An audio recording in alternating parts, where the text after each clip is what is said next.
कुछ समय पहले की बात है। किसी गांव में 6 अंधे आदमी रहते थे। एक दिन गांव वाले ने उन्हें बताया कि अरे आज गांव में एक हाथी आया है। उन्होंने आज तक बस हाथी के बारे में सुना था, पर कभी छूकर महसूस नहीं किया था।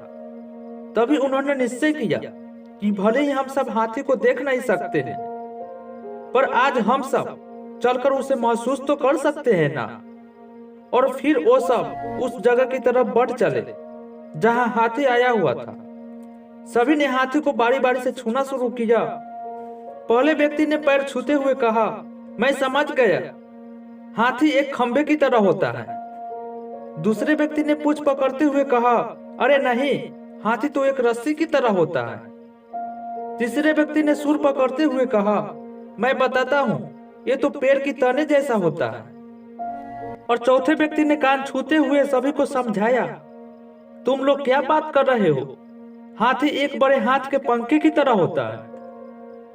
पंचवें व्यक्ति ने पेट पर हाथ रखते हुए कहा, नहीं नहीं, ये तो दीवार की तरह होता है। अब छठे व्यक्ति की बारी आई और बोले, तुम सब क्या बात करते हो, हाथी तो एक कठोर नली की तरह होता है। और फिर सब आपस में बहस करने लगे और खुद को सही साबित करने में लग गए। और उनकी बहस तेज होती गई और ऐसा ऐसा लगने लगा मानो तो सब आपस में लड़ पड़ेंगे। तभी वहां से एक बुद्धिमान व्यक्ति गुजर रहा था। वह रुक गया और उनसे पूछा, क्या बात है, तुम सब आपस में क्यों झगड़ रहे हो? हम लोग यह नहीं तय कर पा रहे हैं कि आखिर हाथी दिखता कैसा है। और उन्होंने उत्तर दिया और फिर बारी बारी से उन्होंने अपनी बात उस व्यक्ति को समझाई।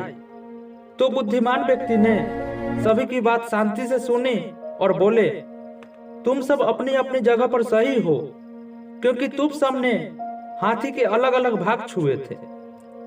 पर देखा जाए तो तुम लोग ने कुछ भी बताया है वो सब सभी हाथी के वर्णन के लिए सही बैठता है।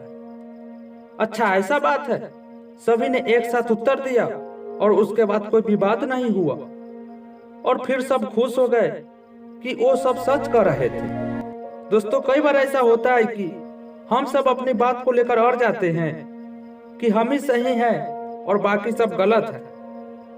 लेकिन यह संभव है कि हमें सिक्के का एक ही पहलू दिख रहा है और उसके अलावा भी कुछ ऐसा बात हो कि सही हो। इसलिए हमें अपनी बात को रखनी चाहिए, पर दूसरी की बात को भी सब्र से सुननी चाहिए।